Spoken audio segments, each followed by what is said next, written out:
All right. Good morning, good afternoon, good evening, everybody. We are being joined from different parts of the world. So, hello. And today it is an absolute delight for us to be launching our ClimaJo and Insights International's Sustainability Outlook 2023 report. Thanks a lot of people have worked towards this report, and we are here to express our gratitude to all of the people who have contributed towards it.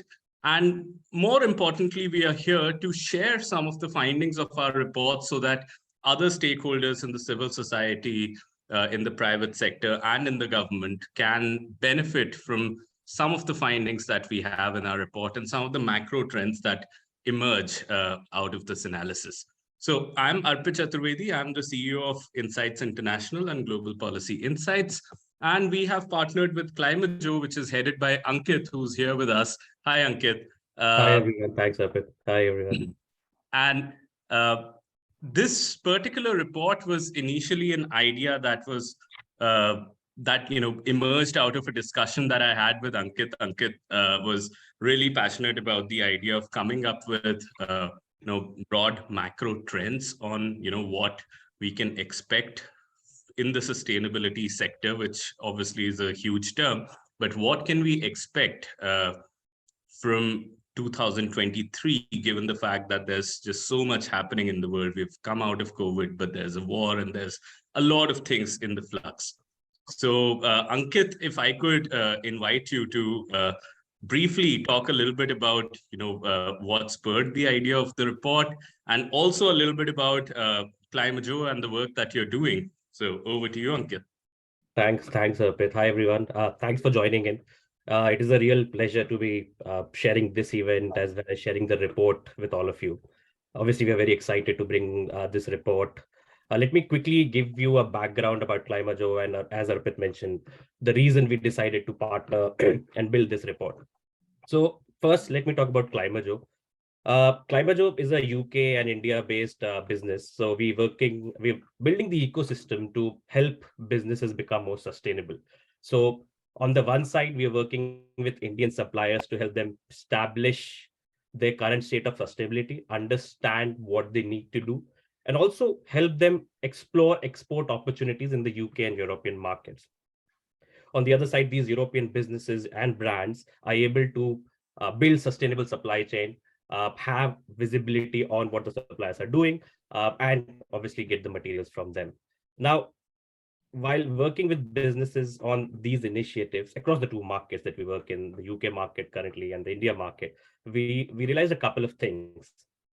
The first is, for businesses, it is still early, and they're trying to understand how they could be more sustainable and how they could measure and report on what they're doing.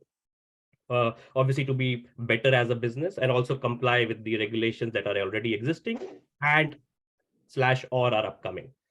The second thing we realized is that there's still a big sort of difference in the maturity of where businesses are with respect to sustainability in the two markets, the UK market and the India market, as I said. So we took a call that, okay, we are learning all of this. Why don't we create a report and share our learnings?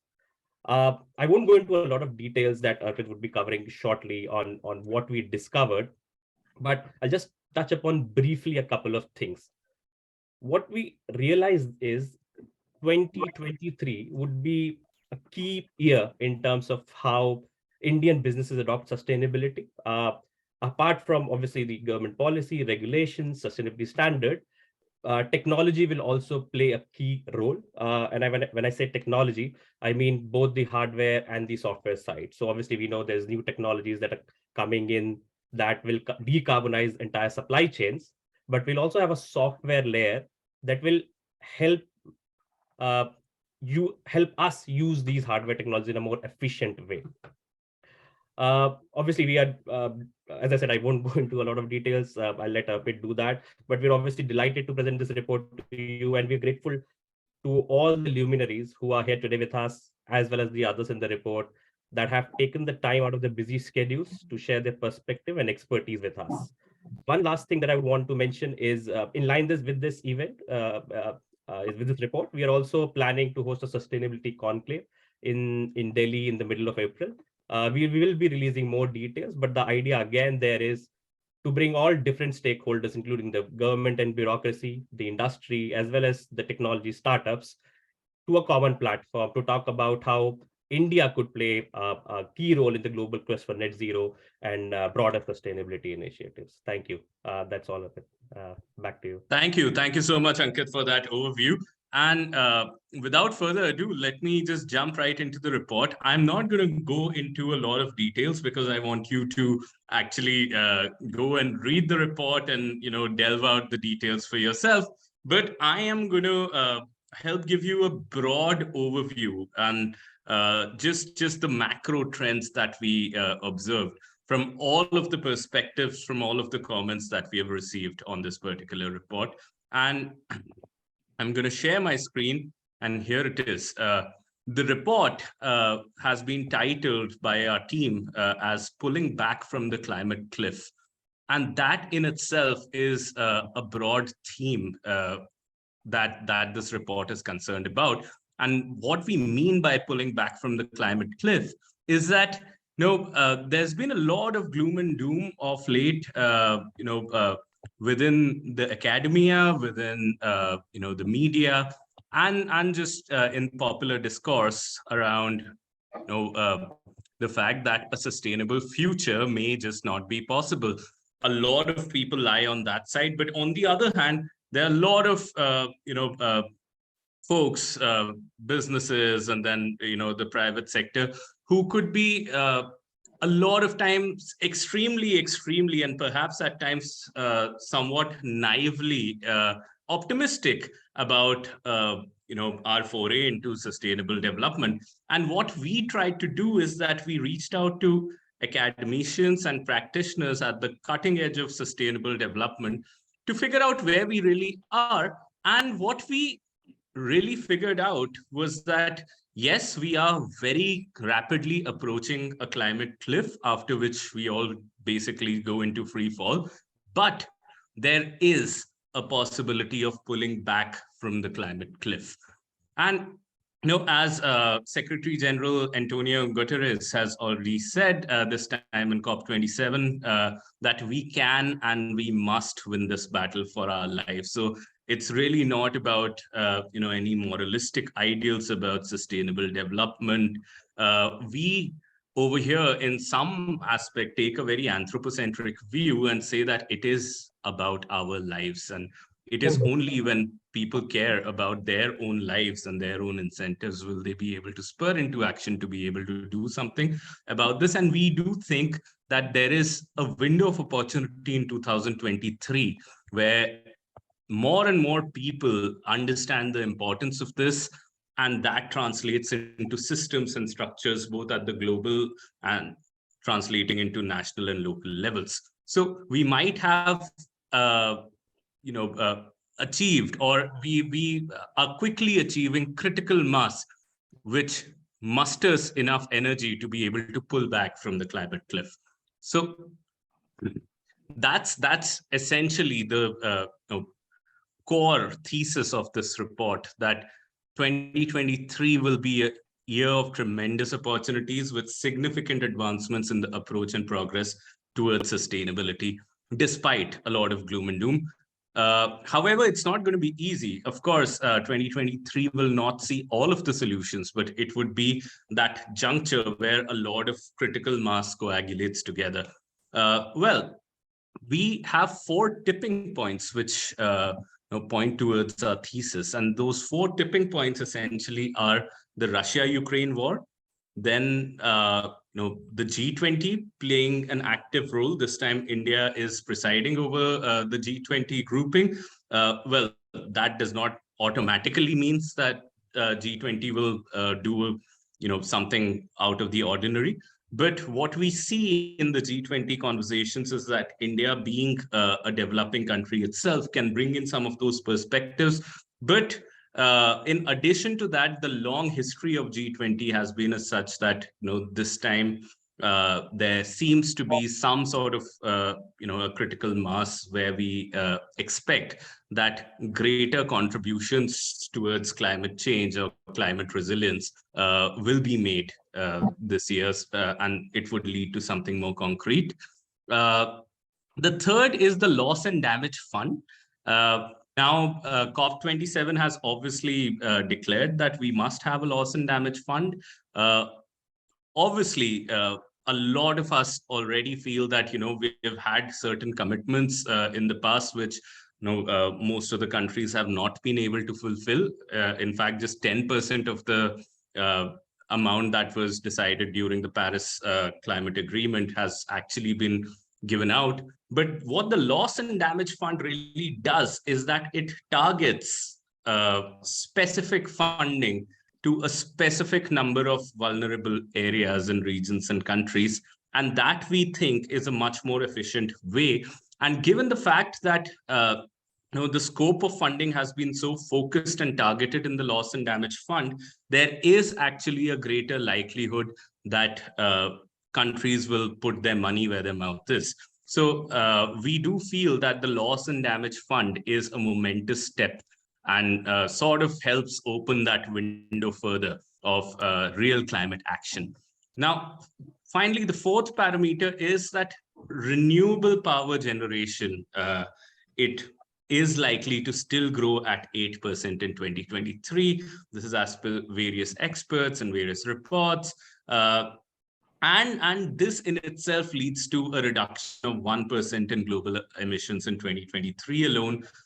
In fact, the reason why I did not elaborate on the first point on the Russia-Ukraine war was because I wanted to connect it to this fourth point, which is that the Russia-Ukraine war, even though in the shorter run is leading countries to fall back more and more on fossil fuels, but on the other hand, it has come with this very concrete realization that energy dependencies in the world are a huge, tremendous risk.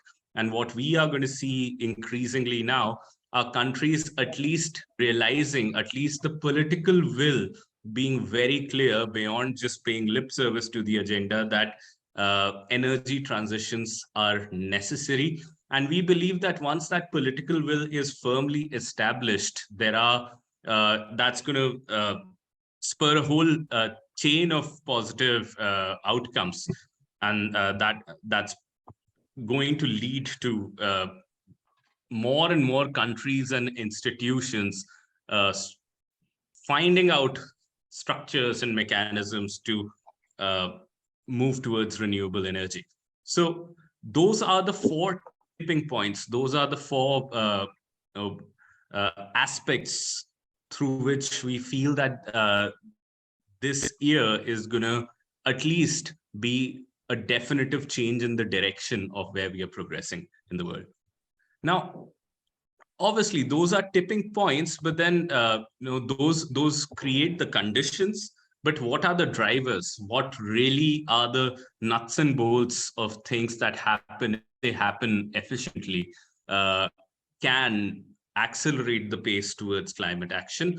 And we recognize that there are four drivers. If we look at a lot of the perspectives that we have received and a lot of literature review that we have done and a lot of the interviews that have been conducted, we see that technology, individual lifestyle decisions, public policy, and finance and investments, those are the most effective drivers that would take forward the climate agenda, whether it is at the local level or the national level or the global level.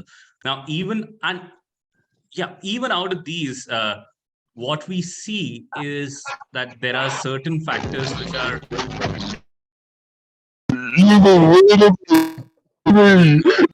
some factors over here. Aditi, if you could remove. Thank you. All right. So sorry about that. So what we have are these four drivers: technology, individual lifestyle decisions, public policy, and finance and investments. And what we see increasingly is that finance and investments could a lot of times lag behind or be dependent on some of the other factors, such especially technology and public policy. In fact, technological offerings can really impact what sort of finance, where what sort of solutions towards which the finances would run. So technology is a very strong leading factor, and public policy is a very strong leading factor. Individual lifestyle decisions, yes, there's a lot of data which points towards the fact that about 70% of the emissions could be reduced due to individual lifestyle decisions. And that's a change that we are seeing at the cultural level. But a lot of times, individual lifestyle decisions are also a result of systemic incentives that are created through public policy, and a lot of times through the available technology and the current culture. So what we see over here is that sort of two out of these four drivers, two drivers which are really the more dominant and leading drivers, which are technology and public policy, and two drivers which sort of facilitate which create the sort of a multiplier effect when technology and public policy are combined with them. So those are the drivers that we have in front of us. Now I'm going to very deep dive into all of these four drivers. I'm not going to go into a lot of details because that's what the report is for, and we are also limited by time. But the important things about technology is that a lot of time there's huge conversation around deep tech and high technology, which is important, but we also find a lot of agreement on the fact that a lot of times what we might call as low tech or localized non-deep tech innovations, those are also going to play a huge role towards not just mitigation, but increasingly towards adaptation. And adaptation is going to become increasingly important. Now, in addition to that, of course, artificial intelligence, other deep tech innovations, those are going to be the defining factors. And in terms of technology being combined with renewables, that's going to be the game changer in the longer run, where we talk about smart grids and we talk about a lot of methods through which countries will become energy self-sufficient.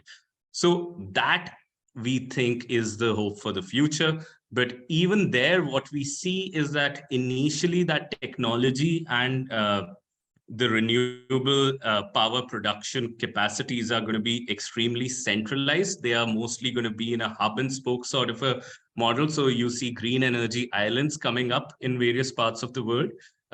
You have those set up by some of the Nordic countries in Europe. In fact, Denmark and some of the other Nordic countries are also partnering with India to set up these green energy islands. So initially, a lot of it is going to be in a hub and spoke sort of a model until the time when we graduate to a level where we are able to really create smart grids which are powered by blockchain and a lot of those mechanisms through which distributed and decentralized energy systems can actually be possible.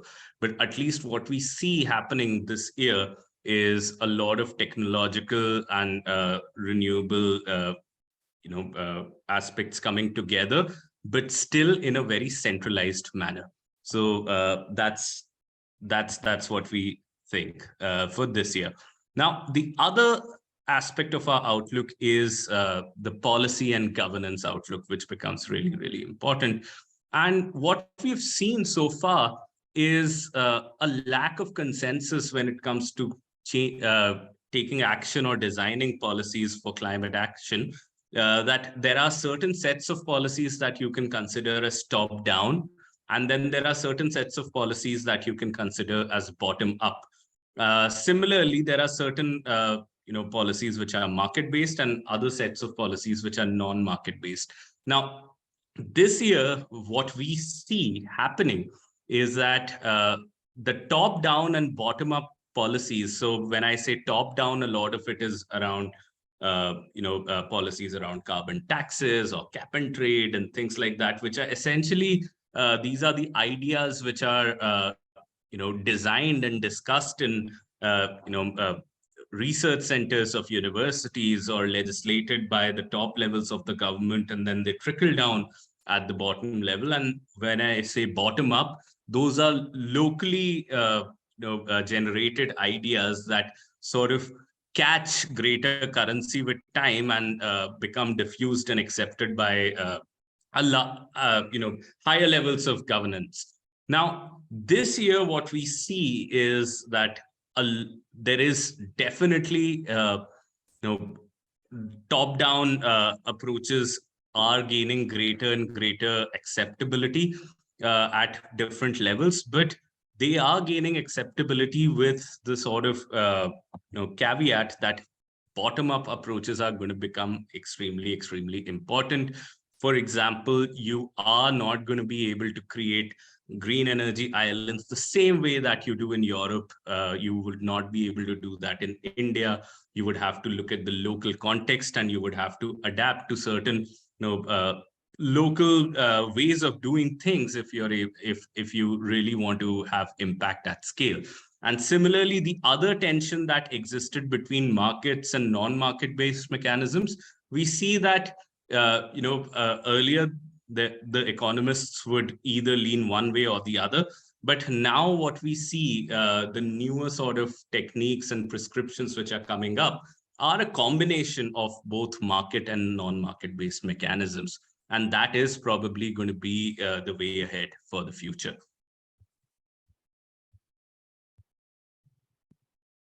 So some macro trends on the policy and governance fronts. Number one is a more focused and targeted strategic use of pooled government funds from developed nations to developing nations, and that's reflected in the loss and damage fund. The second is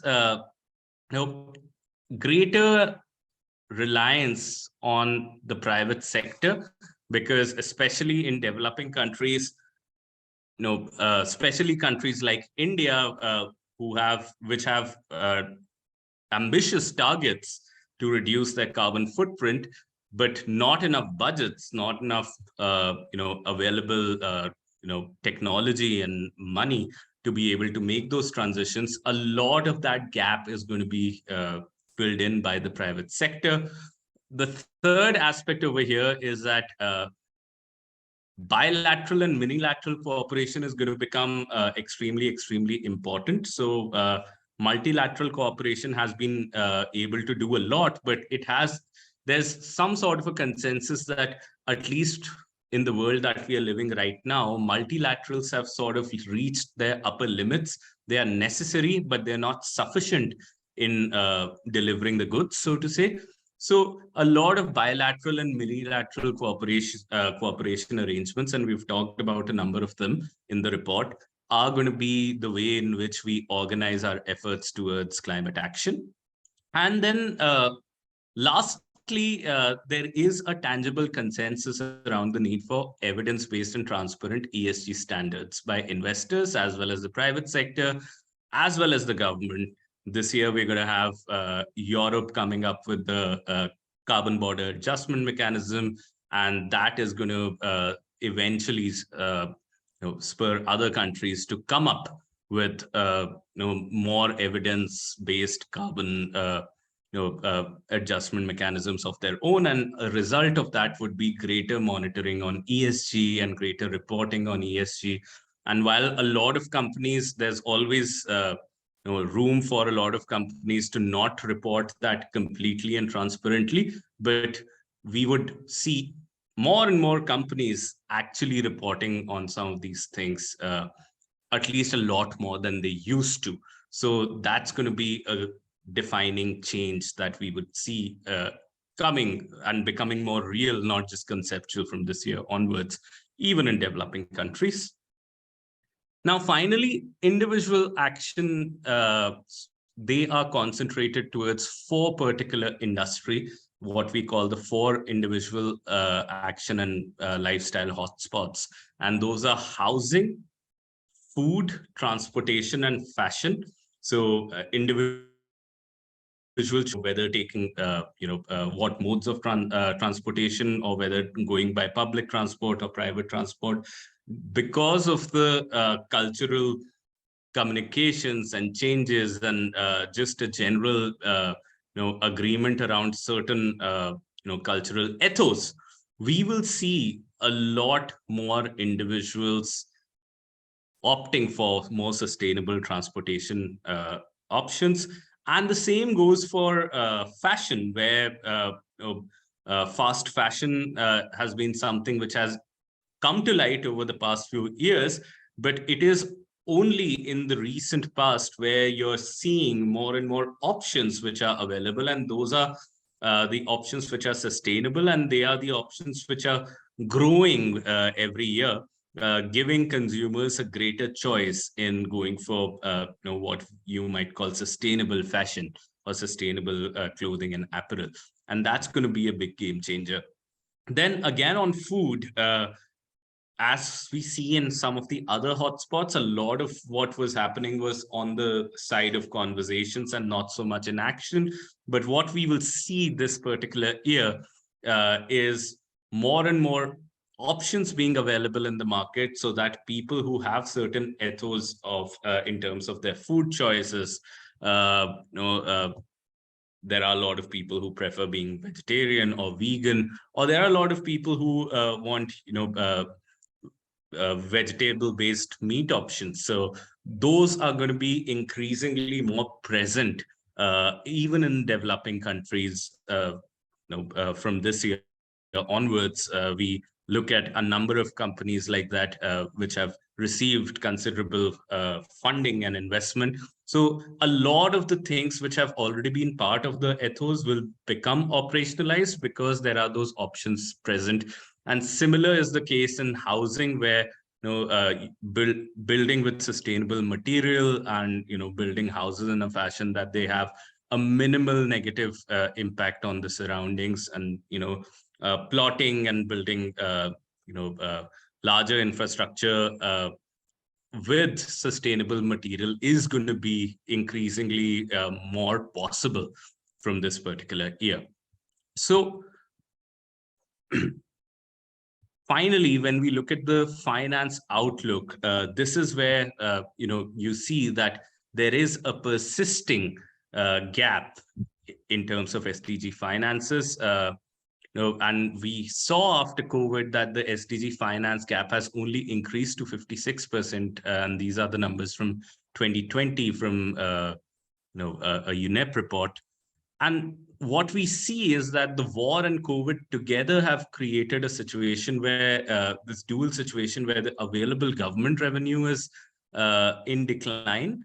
And at the same time, what's also happening is that the private sector is struggling to survive. So in the immediate term, what you see is a lot of financing going towards non-sustainable sources. But eventually, what we might be able to see is a very clear realization because of this setback, a very clear realization that we would need to eventually finance sustainable options and close the SDG gap.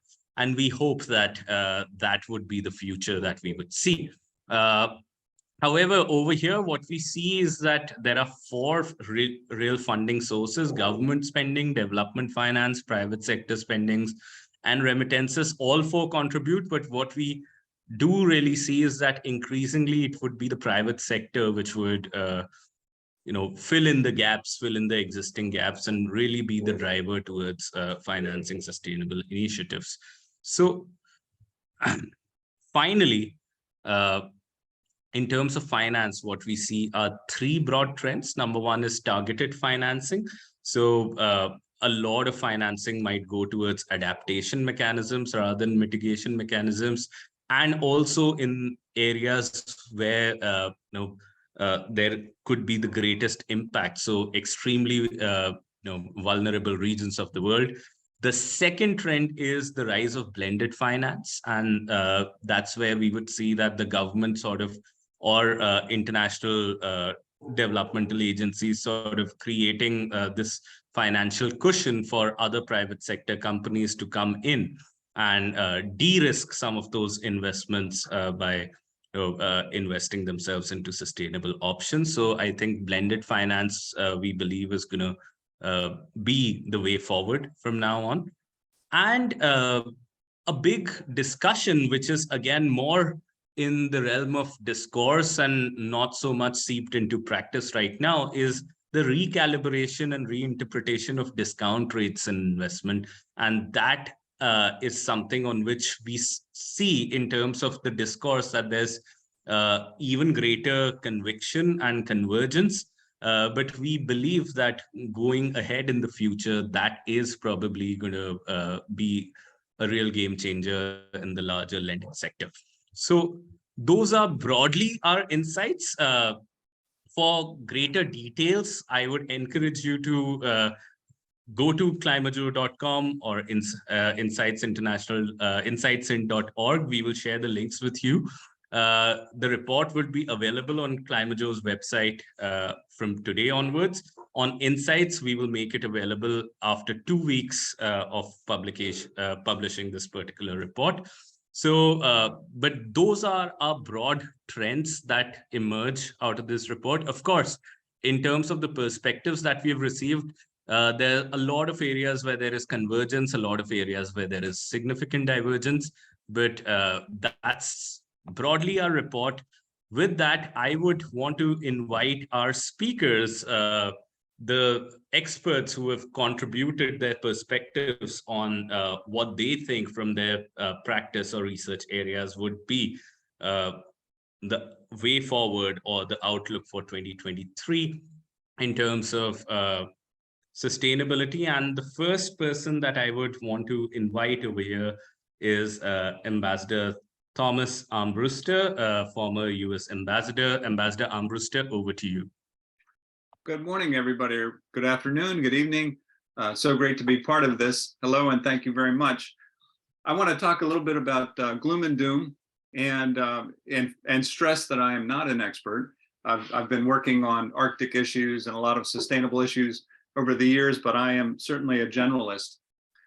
One of the things people will say is that the problem is too global, that it's too big to get a handle on. And I think that that's not accurate. When you think about your parents or your grandparents, I'll bet you everybody who is watching this has had a parent say, you know, those apartment buildings, that all used to be cornfields. That all used to be farmland. We're always sort of gauging where we are and where our kids are going to be. And a lot of things that have changed for the better over the years. I'm thinking about, for example, rivers. Often we would say, when I was a kid, you couldn't swim in the Potomac River. Now they're kayaking and fishing and swimming. So we can make progress. Maybe in some of the big cities, we've seen improvements in air quality. So your parents would say, when I was a kid, I couldn't even see the mountains because of the smog. Here in New York, we had only one pair of bald eagles in the 1970s nesting in the whole state. And now there are hundreds of them. So we are seeing progress, and I think we have to keep some hope in mind. We need to think about the stories that we tell for the next generation on climate as well. Rather than climate change, I often think about it as planet stewardship, because that puts more responsibility on us, and it doesn't seem quite as inevitable as climate change. In that light, there are certain things that I'm worried about, despite the good news stories I mentioned. One is deep ocean mining, and it's being done now in the name of EVs. So you could say, well, there's a trade-off, we have to do this. But to think about potentially wiping out organisms that we don't even know in the deep ocean with these vast plumes of dust, I think is irresponsible stewardship. The warming of the oceans is also something extremely concerning. We've seen the loss of billions of crabs in Alaska, lobsters in California. This is something that is an existential threat, given that the ocean is so vital to life on Earth.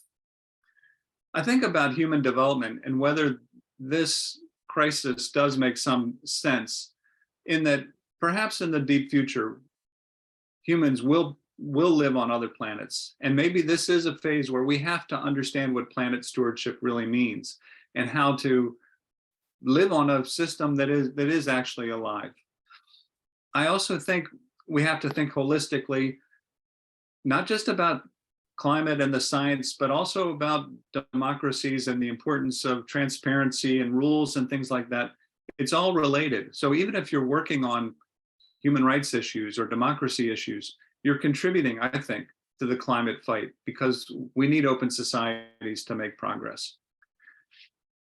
There are different sectors that are getting different report cards. The automotive sector, now with Tesla and Elon Musk, obviously there's been a transformation and a revolution. We still need to see that revolution in aviation, in shipping, in construction. So we hope there are other champions out there that can do that. I think also sometimes the environmental community can get a little bit too wrapped up about messaging. And I'm thinking about carbon capture. Some in the community say, well, if we have carbon capture, people are going to think the problem is solved and no longer do the individual things that, Arpit, you were mentioning on food and fashion and so on. And I don't think that's correct. I think we have to do everything possible. People are going to think the wrong things about a lot of things. And we don't have to worry about that. If there's a way to reduce carbon, we should take advantage of it. So getting back to local in New York, this year I've been out on my cross-country skis maybe 2 or 3 times. Normally you could go every day. There are hundreds of miles of snowmobile trails here. This is a very small, first world problem, but it's something I notice and I see. But think about the looming problems, things like climate refugees. This is another area, and we could spend a whole nother seminar on migration, but this is something that we have not come to grips with as a society. Personally, I think refugee camps are somewhat like zoos, and to me it's immoral. Refugees need to be incorporated and integrated into societies, but we're going to face this, and it's going to just exacerbate the problems that we have. I think young people are very inspiring. There's still time to give them hope and to give them the tools they need. They certainly have the commitment. And on a final hopeful note, growing up for me, the big challenge was the Cold War. It was this big looming, ever-present challenge, and we never thought we would surmount it. We thought we would be locked in this battle forever. So we can get to the end of this. We can find the horizon and the bright dawn, but we have to keep at it, and all of us do what we can. But I think we have no other choice but to be hopeful, to be optimistic, and to keep working on it. So congratulations, Arpit, to this initiative, and thanks for letting me be part of it. And I certainly look forward to hearing from my colleagues. Thanks very much. Thank you so much, Ambassador Armbruster. And indeed, I think the point that you made about telling the right stories, that really matters, and that's something that has come up over and over again in our report.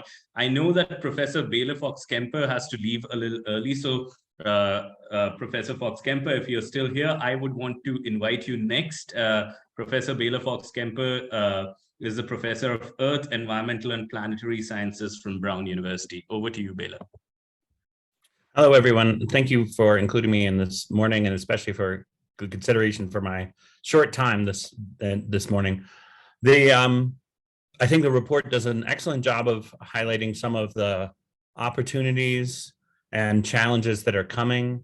I think that the commentary already has highlighted that there are, individual scale responses, industrial responses, which have not yet fully matured, governmental responses, but really everything has to work together.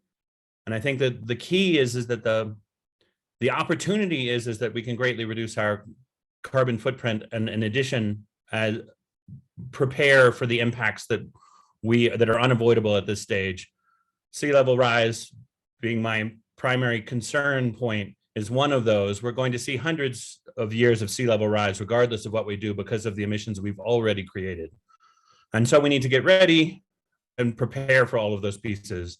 I think the exciting aspects of bringing finance and corporate development is because one of the key are the synergies. One of the key limitations for personal choices is that we don't have very many choices. So, a great example from Colorado, which is where I happen to be now, is that the energy utility gave the people an opportunity to pay a little bit more and get green energy rather than fossil fuel energy for their electricity supply. They were unable to keep up with the demand. So many people wanted to make that choice, but it had never been presented to them that way. And so it really drove innovation in the deployment of solar and wind across the West in responding to that consumer demand. It's, a synergy between those points. The challenge, of course, and especially when you think about the Loss and Development Fund or the big investments that the United States has made in trying to green our economy, is that reporting, careful monitoring that the companies and individuals are actually doing what they said to do becomes very complex in that sense. There's the potential for grift, essentially. There's the potential to say you're going to do something to green and instead not. And so that's the partnership with government that becomes so critical in that stage, is you have to make sure that there is follow-up to make sure that that money is being well spent and that those pieces are actually going. That doesn't mean that you shouldn't take, startup risks and try new things. So I heard already blockchain being introduced, a classic.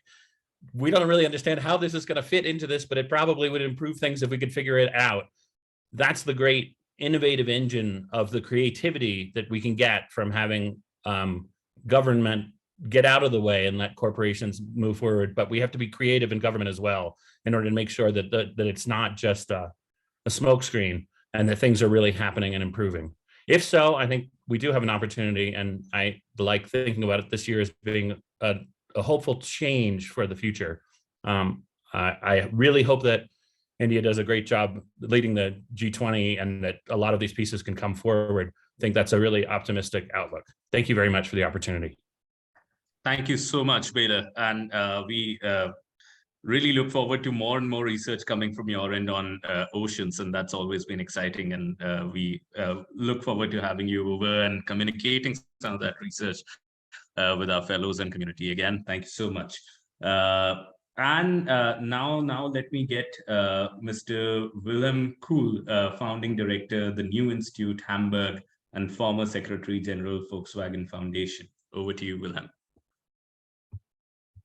Now we'll have to help unmute you. There you go. All right. Thank you very much, Arpit. And first of all, I would like to congratulate you and your colleagues on an extremely well-structured and really, let's say, rightly prioritized kind of report. I think this is exactly what we need in order to take things forward. And I fully agree with you and the previous speakers that 2023 could turn into a very crucial year for finally coming to terms with quite a lot of the challenges we're confronted with. So I think all in all, it's definitely not easy these days, particularly in Europe with the war not far from Hamburg, to stay optimistic, particularly also with the repercussions on energy supply, the revitalization of coal mines and coal plants, et cetera, et cetera. So in that respect, I think we also have to face quite even more challenges than before. Nevertheless, I think it's important that despite all these adverse developments, we stay, as you do in your report, optimistic, so that we try to come to terms with some of the challenges by taking things forward based on research and innovation. But also, I think it's absolutely important that we try to take a systemic approach. Because you see, we have seen so many rebound effects, so many dialectics between, on the one hand, progress made and then the regression following more or less immediately. And let me just say, with respect to electric cars, you see, if the electric car is being produced, it also takes an enormous amount of energy. And if then the energy supply is not one based on green energy, then the whole thing is not really living up to what we would call the full cost accounting kind of framework. And that's why I think it's so important, as you did in one of your four priorities, to clearly say it's not enough to say businesses must come to terms with it, the politicians should come to terms with it. It's also, as in your final point, the four issues that are related to all of us as consumers, as citizens, and also as people involved in, let's say, changing our own behavior. We all know that changing mindsets and changing behavior is producing a lot of challenges for all of us. And that's why I think it's so important that we keep in mind we are all responsible for what is happening and cannot just blame others for missing out on certain objectives. Although I know quite well that if you look at the G20 or the G7 and many other international collaborations and organizations, that they are not really living up to the expectations. But nevertheless, I think there's no alternative but to finally return to these kind of international collaborations and also to the global responsibility, which is so important if we really want to save our planet. And to come to terms with that, I think there's a wide range of things we need to pay attention to, from full cost accounting of each corporation. And I can tell, as being a board member of one of the auditing companies, that this has now become also of great concern to the auditors themselves, but also to most companies in Germany, particularly family-owned businesses that have clearly moved in that direction. And what we can hope for is that learning by example will finally take off to such an extent that it will have a global impact. And with that, I hand over to you again, Arpit, and thank you for all your endeavors in this respect. Thank you. Thank you so much, Wilhelm. And I absolutely think that one thing that you said needs to be reiterated over and over again, that we need to look at it systemically. And when we look at systems, we also have to understand the power of discourse and narrative, which is basically the way that people mediate and interpret incentives. So everybody is a part of it, and looking at the systems as well as the narratives are extremely, extremely important. So thank you so much, Wilhelm, for your contribution towards this report. And now let me bring in Mr. Suresh Kumar. Mr. Suresh Kumar is the former Chief Principal Secretary of the state of Punjab and has retired from the Indian Administrative Services. Mr. Kumar, over to you. Thank you. Thank you, Arpit. Thank you, Ankit. I must, to begin with, not only thank you for this opportunity, but also for this effort. It's really a praiseworthy effort. And I've gone through bits and pieces of the report, and particularly the summary of it, and I really enjoyed reading it. Quite rightly, you said the battle against adverse impacts of climate change is not only a battle, it's a long battle. And the battle has just begun. We have not really realized the full implications of climate change. People have started talking about it. And report, to me, is an excellent honeybee effort to make people aware. And it has come out really good, 4 tipping points and 4 drivers to sort out the issues. But of all the drivers you have, Arpit, you and Ankit have kind of trying to build a consensus. To me, public policy is the most important one. You said technology and public policy. Even public policies, if they are hesitant on technologies, the technology cannot really grow as fast as it should grow or as fast as it should be adopted. So to me, the public policies have to be in position. Public policies which are research-based, which are data-based, which are evidence-based, need to be pursued to ensure that adverse impacts, whatever is the solution, whether you can mitigate it, whether you can adopt technologies to mitigate the impact, that can be seen. Now, we all know this. Sustainability has been talked for a long time. We have defined it, we have talked about it, but somehow the implications of non-sustainable operations in whichever business you are, the implications of sustainable businesses are not really spelled out or not really codified and kind of attended to as swiftly as this should be. Unfortunately, if I talk about in India's context, because I have most of the experience in policy making and public policies in India, in public policy making in any whether it is provincial government or whether you are in the national government, sustainability issues or impact of climate change are very sparingly, very rarely discussed. There is no codified structure, there are no guidelines, there are no instructions which kind of compel a policymaker or the people who are involved in the process of policymaker. I mean, we all know politicians decide about the policies, but somebody else works on behalf of the policy. They aid and assist the politicians in making of the policies, and they have to have access to data, evidence, and come out of the implications of any policy, any political ambition, which needs to be converted through a policy into an action. So such things, we need a properly defined, codified sustainability code, a code which helps us to mitigate and adopt measures which can help us to reduce the impact of this. I have said it in my note to you, that whether it is the war which is going on, which is persisting, whether the recent happenings in Turkey and Syria, whether the COVID-19 pandemic, they have all exposed our policies and programs. They have all exposed the actions, not only of private sector, but more importantly, the public action. Many of our actions and policies have not been sustainable, and as a result, the outcomes have not been as swift or as good as should be.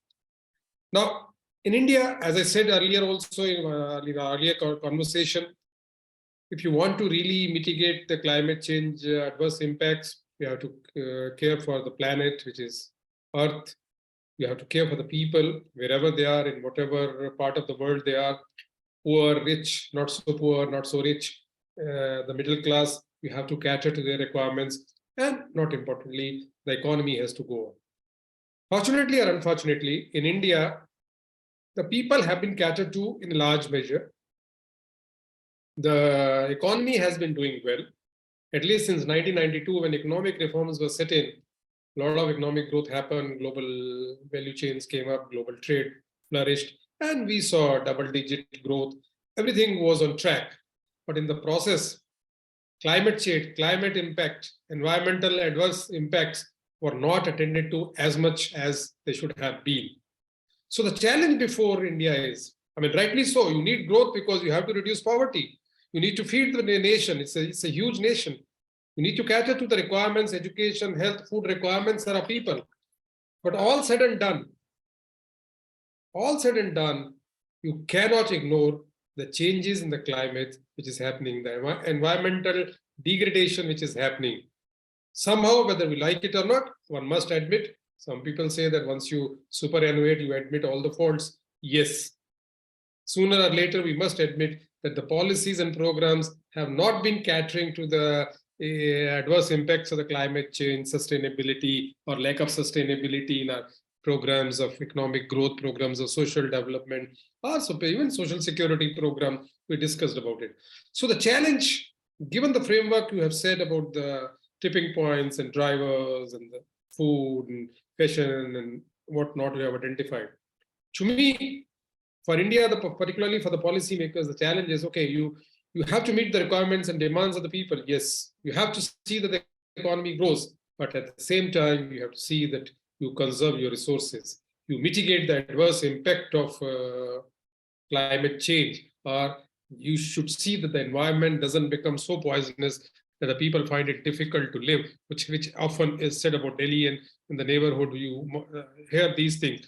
So the major challenge is reduce poverty, grow fast, but keep in view the conservation technologies, conservation measures that help us to reduce the adverse impact of climate change. I think if we change our policies with this kind of a focus in mind, define our policy codes, define our sustainability codes with this in mind, probably climate change impact can be mitigated and we can adopt quite appropriate measures to mitigate the impacts. Thank you, Arpit. Thank you. Thank you so much, Mr. Kumar. And indeed, being a policy, practitioner myself, I believe that public policy really shapes a lot of the drivers that we have identified. So, in absolute agreement with you over there. Now, let me invite Mr. Manish Chaurasia, who's the managing director at Tata Cleantech Capital Limited. Over to you, Manish. Thanks, Arpit. Thanks for the opportunity. And many congratulations on a fabulous report. It's very timely and very well drafted. Your presentation was very good. So I am from a climate finance company, first private sector finance, climate finance company in the world, in fact. So I would restrict my speech on the financing part of the whole debate. Now, the good news today is that both technologically and economically, it is possible to fight global warming. If you see the financing part of it, the economics part of it, your report talks about the requirement of $4 to $6 trillion US for per annum till 2030 for fighting climate change. But if you see the global savings and the global GDP plus minus few $1 trillion is about $80 trillion US, and global savings is around $20 trillion US.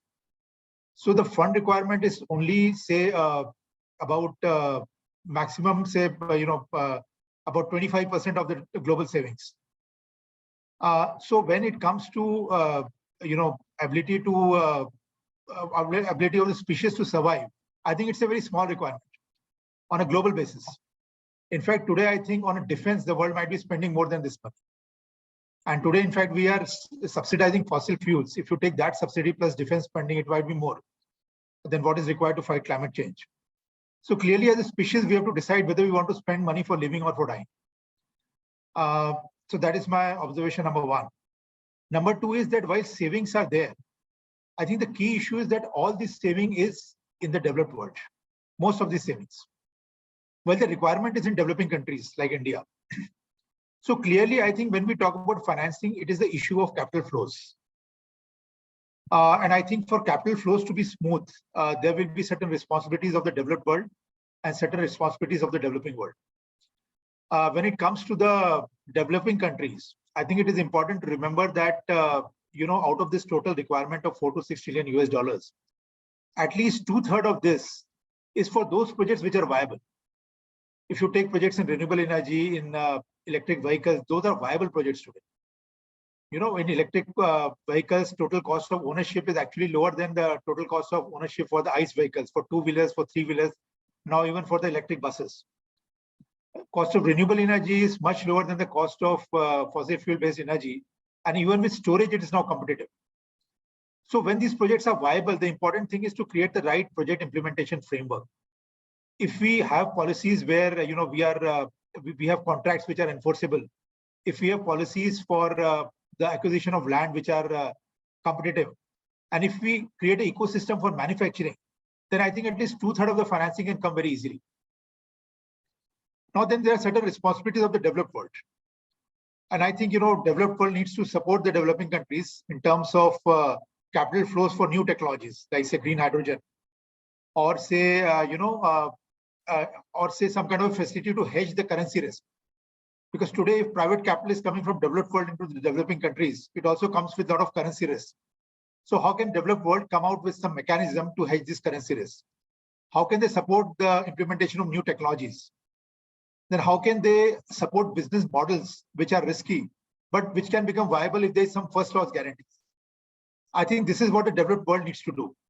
So clearly, the way I see it is that at least when it comes to financing, which is one of the major drivers which you spoke about, I think it's more a question of collaboration. I think global warming is a global problem, and it requires a global collaboration. I think if we can get that right, then at least financing lever can be addressed very easily. So that was my short comments, and many congratulations once again for a wonderful report. Thank you so much, Mr. Chaurasia. And I think that perspective, that macro perspective of $80 trillion versus $20 trillion being the savings and how much we actually need, I think that is a very useful perspective. So thank you so much for that. And we look forward to reading all of your comments in details. And again, for highlighting that it's essentially a problem of cooperation. So thank you so much for sharing that with us. And let me now get Mr. Ajitab Sharma, who's from the Indian Administrative Services and is right now serving in Jaipur. So as the Managing Director of the Jaipur City Transport Services Limited. Over to you, Mr. Sharma.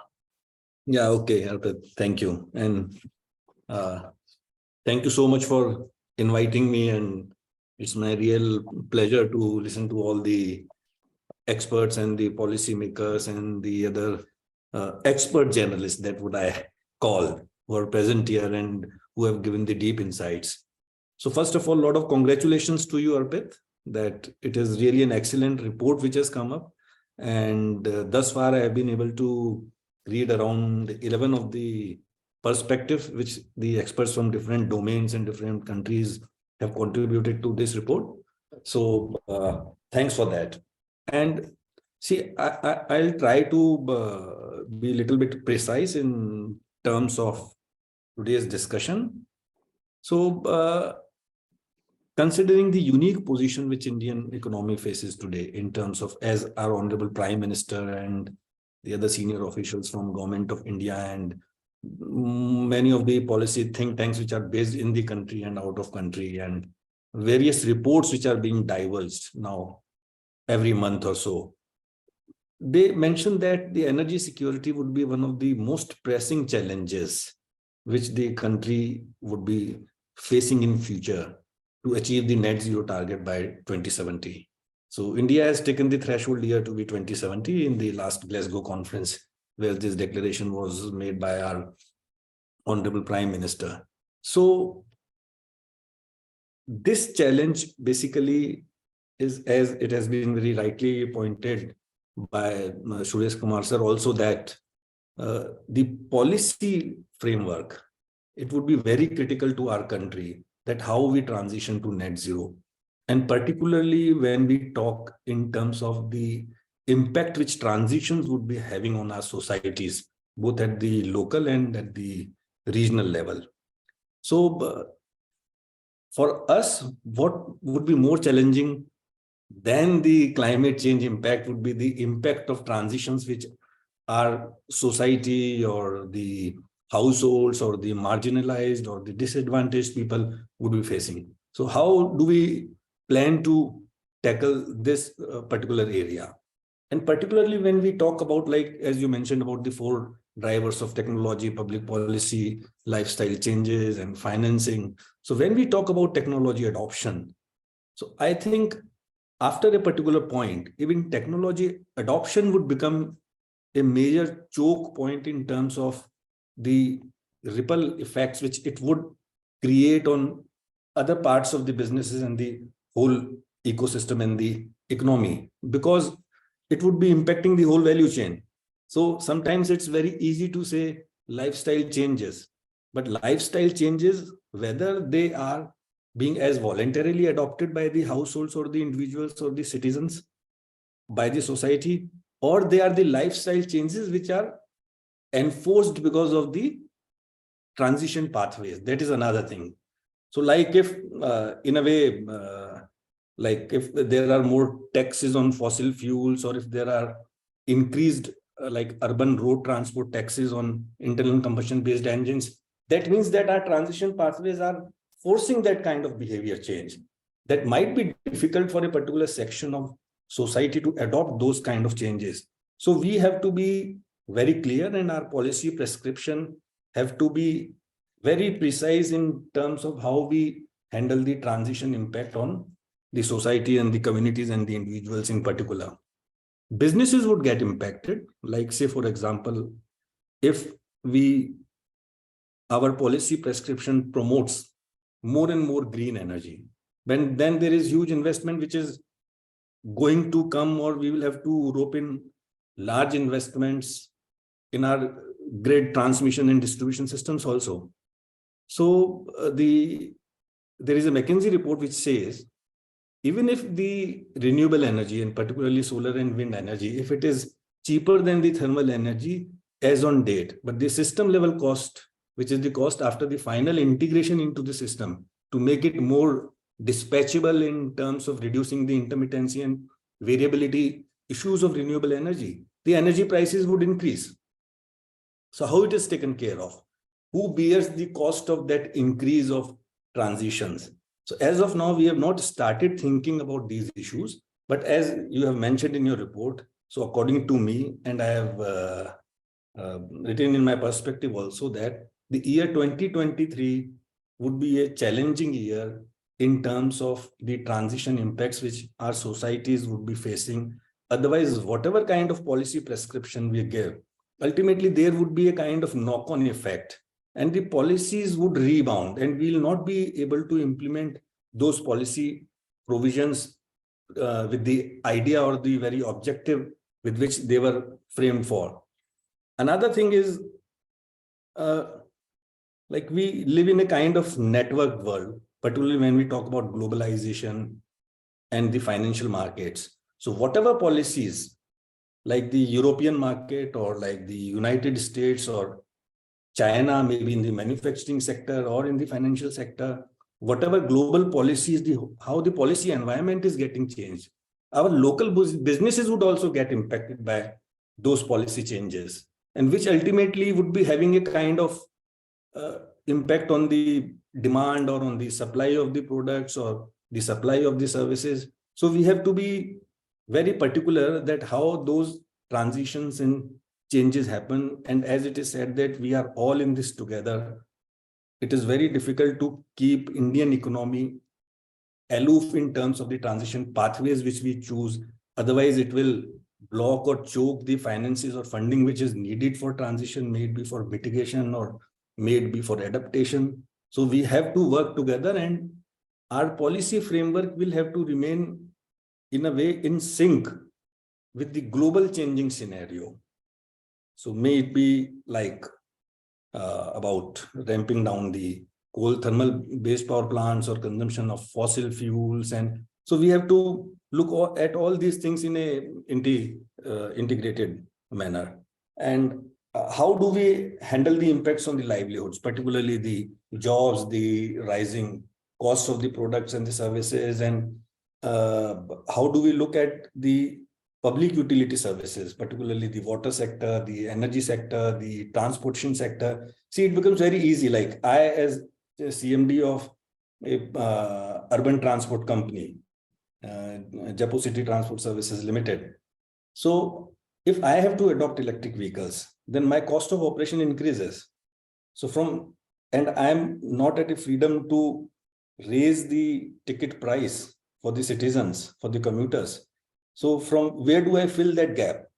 So if I am not given a proper revenue stream, maybe by any kind of policy provision or from some international aid or some kind of borrowing, which I am able to take from financial institutions or like green bonds or green borrowings, green financing.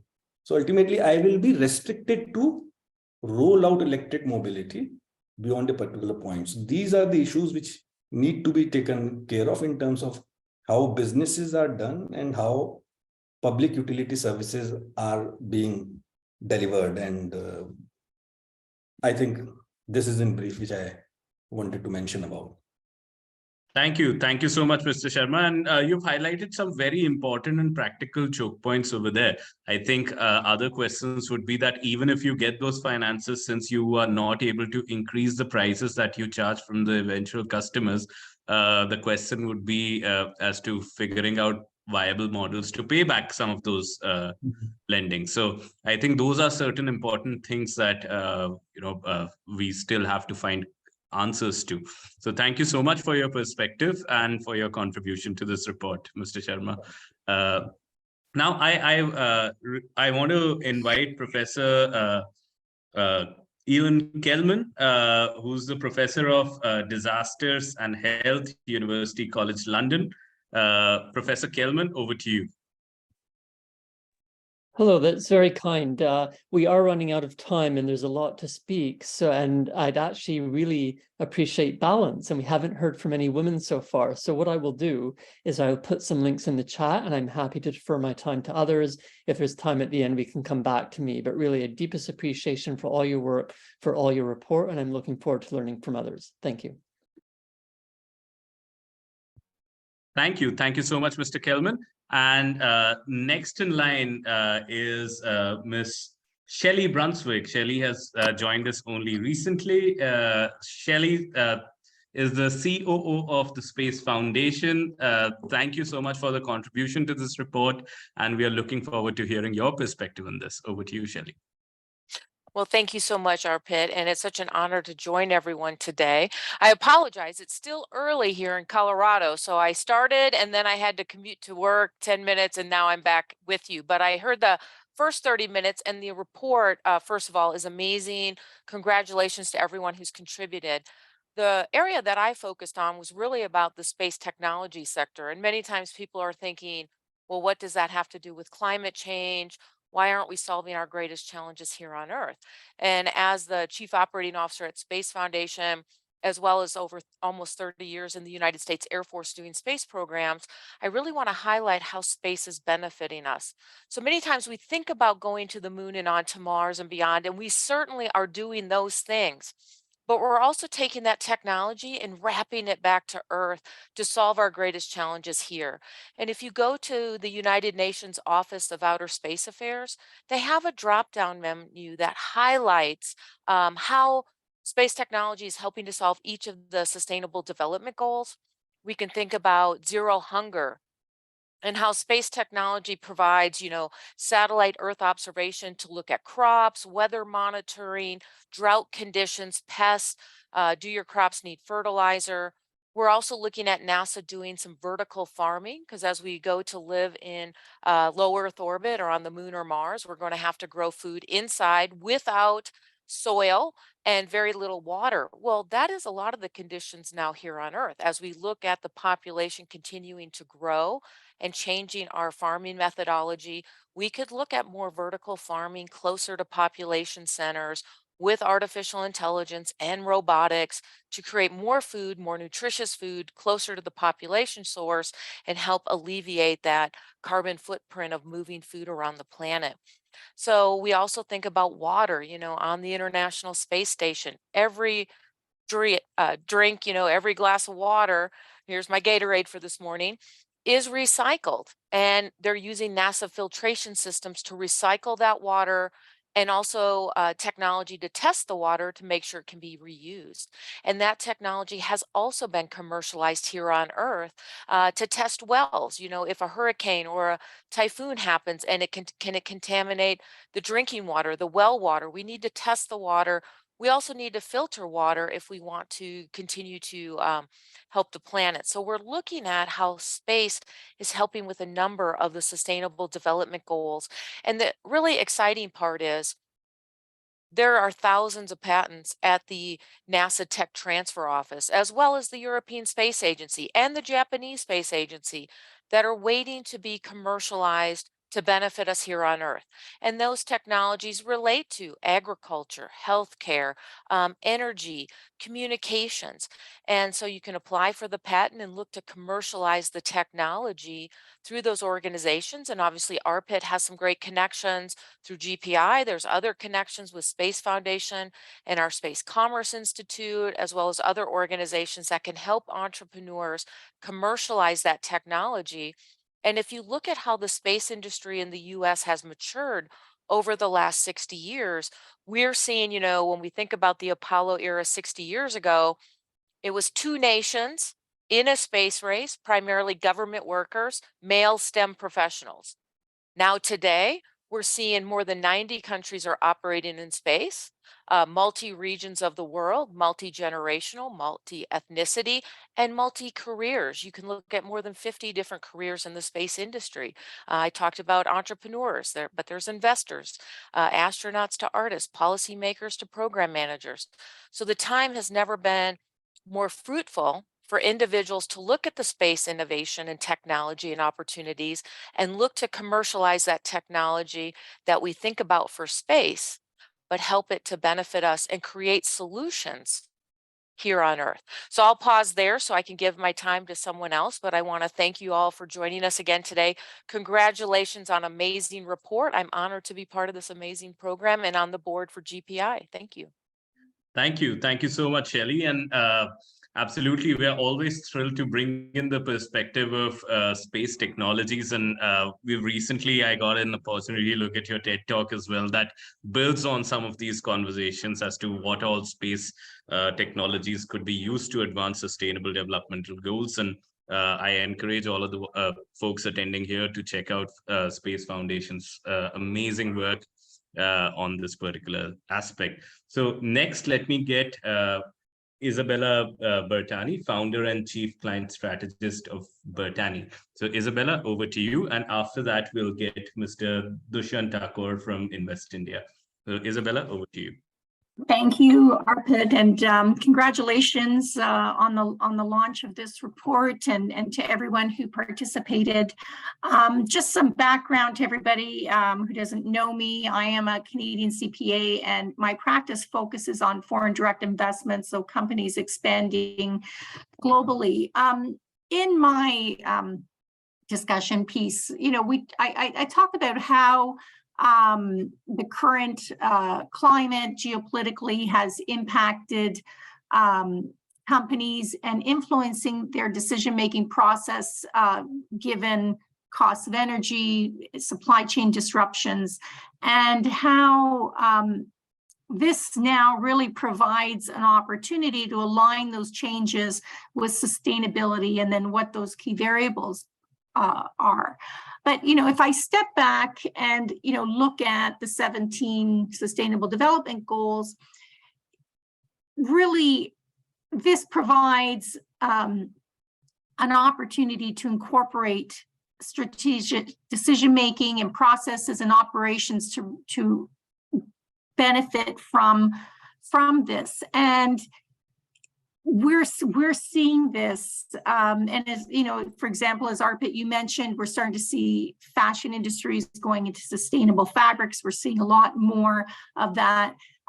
Overall, corporations bear a responsibility, and I believe that they're beginning to understand that this is a good thing, and especially over the last few years, particularly over the last year, from my perspective, we've seen more discussion around this, and now using the word sustainability is a buzzword. It's become cool to talk about it for corporations, and we're seeing this more and more. And looking at how sustainability is a key criteria in decision making. So, from a perspective of global companies, FDI has a positive and negative impact. And on the SDGs and on the climate agenda. It creates jobs, but it also can have a detrimental impact. And that's can be very imbalanced. So, for example, the natural resources and manufacturing sectors in particular, and Ambassador Armbruster mentioned deep ocean drilling. I mean, that's so how do we look at this and create this balance? And from the perspective of developing nations, they are more so impacted because they will perhaps not be as marked on their legislation, for example, when it comes to environmental standards in order to attract FDI. So, overall, how do we incentivize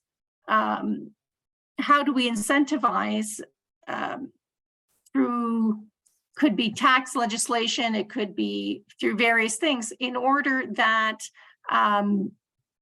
we attract more sustainability in terms of FDI and global expansion.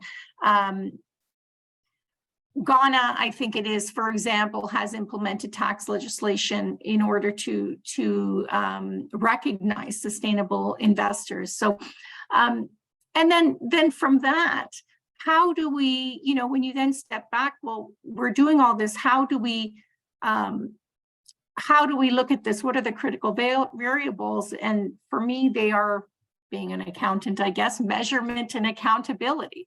And, you know, how do you measure these changes? How do you account for them? Who is accountable? So technology in this regard is critical in order to do this.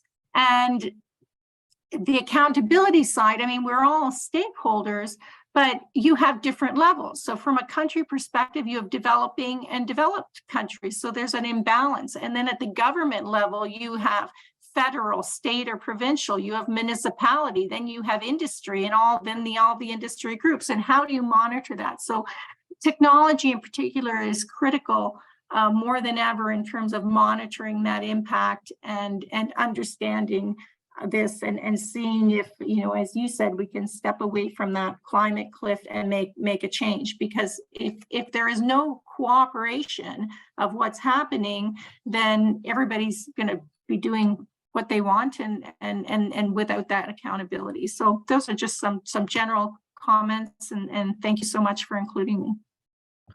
Thank you so much, Isabella. And I think absolutely cooperation and accountability are the keystones of what the climate agenda is trying to achieve over there. And I was also very fascinated, by your perspective on supply chain transitions, etc., which the readers can read in the report.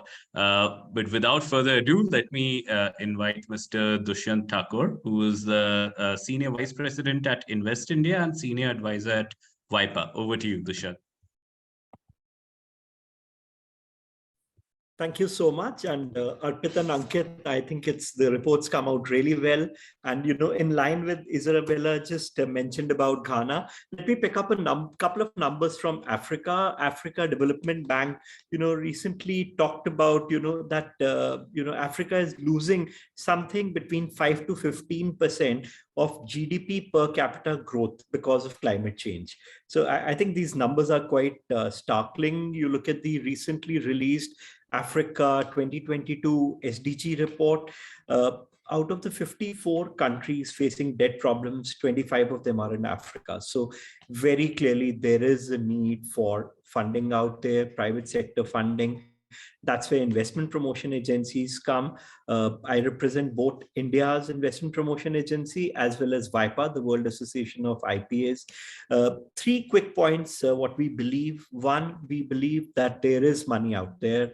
Again, one of the previous speakers did talk very briefly about institutional investors. I believe they do have the money that we need. How do we get money out of their pockets? This needs very well-structured investable projects. Point 3, the report talks about technology. We in India have got, as an example, the India Investment Grid, which has got 15,000 projects. We are mapping these projects with SDGs, and also we are focusing on climate, projects, really bringing out projects which can green, the environment. And just last 3 quick examples. We are doing, in collaboration with the International Solar Alliance, a grand solar challenge initially for Africa, but then we'll be moving to other parts of the world. So it is startups and entrepreneurships, which we believe also have the right solutions, local solutions. And Arpit, you did talk briefly about that. G20, again, another thing which you mentioned, we were able to bring all the investment agencies of the G20 countries together, and we've got a focus group on climate and some very interesting work happening out there. We're hopeful to see something coming out within the next 3 months, 3 to 6 months actually. And finally, working with the World Economic Forum on the Climate FDI Coalition. These are things which are, in progress. We'll hear more about it, but IPS can play a role as well. I'll just stop. Back to you. Thank you so much, Dushyant. And I think those are some very important initiatives that could actually bring in more sustainable investments and structure the projects in a manner that it attracts more sustainable investments across the world. So extremely important. What I would encourage all of our attendees to do is that to delve into the report and read some of these very fascinating perspectives in greater detail. And we have more perspectives in the report. We had only a few of our speakers able to join us today, but there are about 29 to 30 perspectives that you would find in the report that cover a whole range of things, such as this year being the year of millets and how we are doing on agriculture, to a lot of different things that we may or may not have been able to cover. So I really encourage you to go to ClimaJo.com and access the report. It's an open access report available to anybody who wants to access it. It's also going to be available on insightsint.org pretty soon, and we'll be sure to send a copy to all of you. And with that, I think we are already running quite close to our end. So I am going to hand it back to Ankit. But before doing that, let me again personally thank everybody who attended, and all of the experts who contributed to the report. Would not have been possible to produce a report which is so diverse in its perspective, yet converging in a manner which is practicable. So thank you so much, everybody, for your contribution. And most importantly, thanks to everybody who is here attending. It shows that you're already taking the steps to create an ecosystem that is favorable for sustainable transitions. I also thank my team. I thank the team of ClimaJo for coming up with the idea and supporting this report, and all of the researchers who have been associated with this. So thank you. Over to you, Ankit. Thanks so much, Arpit. I think just very quickly, I think we're running out of time. In the same vein, I would like to thank everyone who participated today. Thanks for your time. And obviously to all the luminaries who participated in the report itself, for taking out the time to share their perspective and expertise with us. As Arpit mentioned, the report is available on climajo.com. We will be sending out the links to everyone who attended. Just one final point, and I talked about this in the beginning. We are also looking towards sustainability conclave in Central Delhi in the middle of April, and we'll be releasing more details in due course. But again, the idea is to bring all the stakeholders together, which includes the government and bureaucracy, the industry, the startups and the technologists, to talk about how India could play a big role in the global quest for sustainability. But we'll keep you updated. But once again, thanks all of you for your time. Thank you so much. Bye-bye. Thank you. Thank you. Thank you. Bye-bye. Thanks, everyone. Thank you. Thank you. It's been a pleasure joining you all today, and hope to see you real soon. Thanks, Shelley. Thank you.